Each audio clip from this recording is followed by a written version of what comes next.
Hello everyone. Back again with film recap. In this video, I will recap one of a thriller film from 2015, titled Road Games. Before we get to the storyline, don't forget to like and subscribe for more film recaps and have a great day. Without further ado, let's get straight to the storyline. The film begins with a scene of someone who is managing a body in some place. After that, the body was mutilated and buried right away. Not long after, the scene switched to a man named Jack. Jack was waiting for a car to pick him up at the side of the road. It's a bit strange when we can see there is a road sign that states to never give a ride to anyone on this road. It's not known exactly what that means, but it's clear that every car that passes on that road never gives Jack a ride. Both from newcomers and residents in the area. Jack, who was alone, could only surrender while suppressing his emotions. As time went on, Jack continued walking until he finally saw a man and a woman fighting.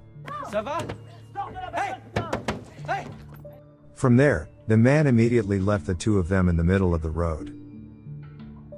Upon further questioning, it turns out that this woman's name is Veronica, and she is a native French speaker. However, she is capable and fluent in English, while Jack is from UK and unfortunately, he does not understand French at all. Come on, what is wrong with these people? For your information, Jack was in France at that time. But unfortunately, when he was about to go home, he was robbed by thugs in the middle of the road. As a result of that incident, all of his money, a cell phone, and also a car he was driving were even robbed by the thugs. But fortunately, he still have his passport with him. On the other hand, Veronica lives alone and plans to migrate to another country because she has no one else in the area. She told Jack that both of her parents had died from a chronic illness. When night fell, they decided to spend some time in the woods. While heating up her body, Veronica told Jack that she had recently been practicing to make autographs. To make a long story short, in the morning, Jack woke up and he noticed that Veronica was no longer next to him. As it turned out, that woman was bathing at a lake. Jack, who saw that, immediately plunged into the lake as well. After bathing together in the lake, they continued their journey by walking along the roads in the area. Unexpectedly, just as they've given up on the situation, they come across a car that offers to take them for a ride. I can take you as far as I can, but not so far. However, Veronica didn't look happy at all, and she began to feel afraid of that man who intended to help them instead. By the way, this man is Grizzard. He is a native of the area, and he does not speak English very well. Therefore, he decided to take Jack and Veronica to stay at his house first, and meet his wife who previously lived in England. Well, Jack can't refuse the invitation and they immediately go to the man's house. Following that, Jack and Veronica, who had arrived, were immediately greeted by Grizzard's wife, Mary. From there, Jack was sent into his bedroom by Mary, while Veronica was sent by Grizzard to her bedroom. After Mary left Jack alone in the room, Jack, who was already tired, immediately lay down on the bed and promptly fell asleep. By the time Jack awoke, it was already nightfall. Then he was curious about a box that had Grizzard written on it. When the box was opened, there were several photographs from Grizzard and Mary's youth. It doesn't stop there, there's also a photo of a boy and a girl inside the box. Based on what he had seen, Jack was very sure that Grizzard and Mary were not alone in this house. Despite this, neither Jack nor Veronica have seen a girl or a boy in the house. After a dinner, Jack purposefully approached Veronica, who was smoking on the terrace of the house. Well, to get closer, Veronica also told him that she used to have a brother. But sadly, her brother was run over by a tractor when the two of them were playing hide and seek in a field. Then, Jack returned into the house to accompany Grizzard to watch TV that night.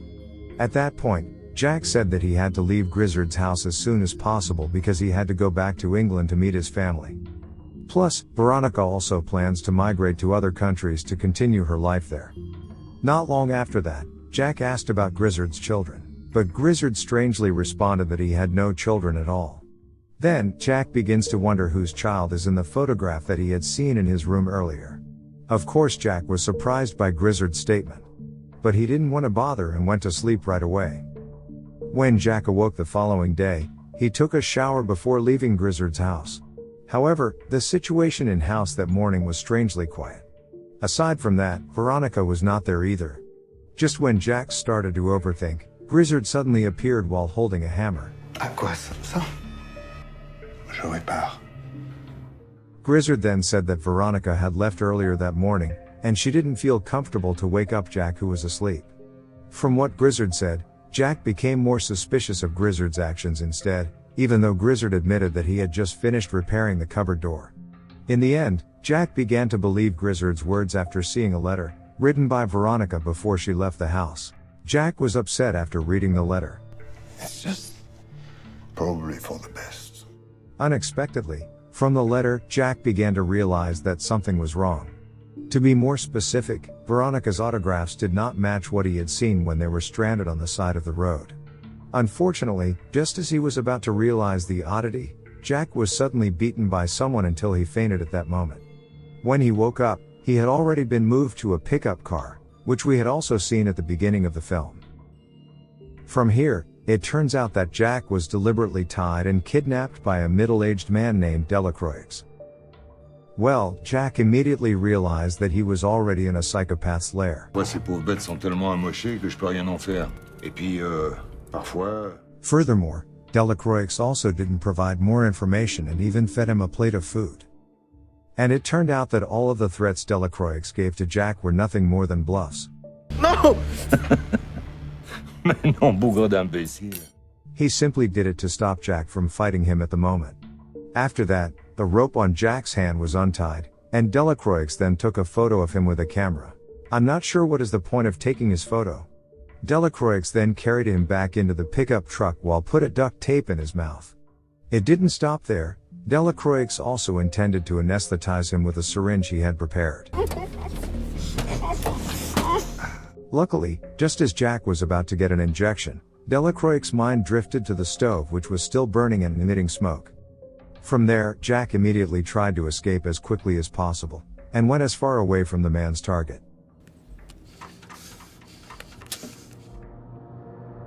After he walked far away, Jack eventually made it back to Grizzard's house. Then, he saw Mary and Grizzard again, who were getting ready to leave the house. After the two of them left, Jack went straight into the house in search of Veronica.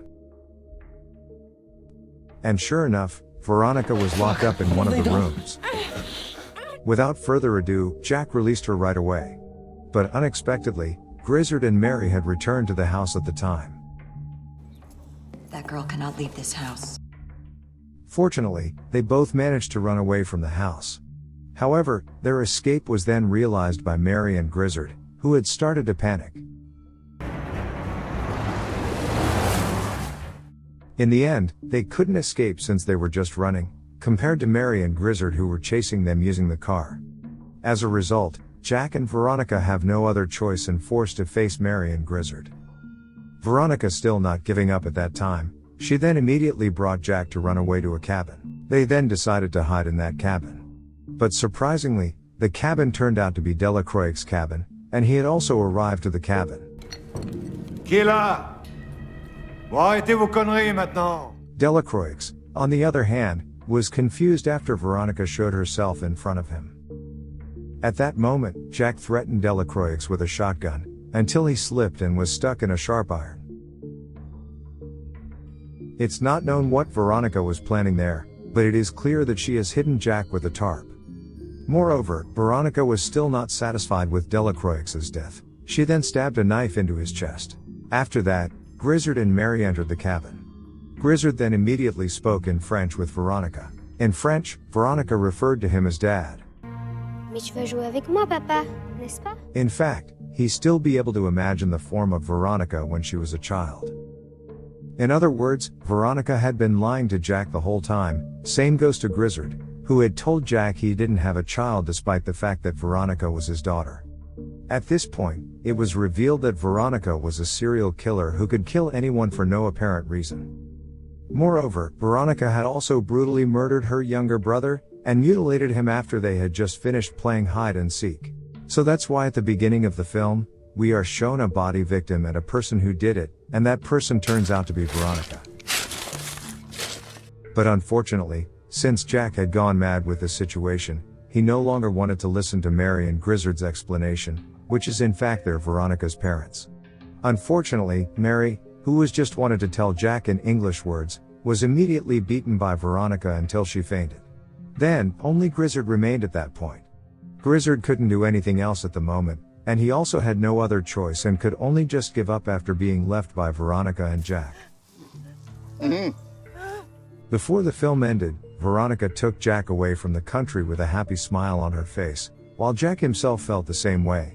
At that time, Jack still had no idea that he would be killed by that woman as well. Basically, from the beginning of the film, we have been given a hint about the road signs that are prohibiting giving rides to anybody. We could assume that the road signs explains what Veronica, who is a psycho girl, had done before.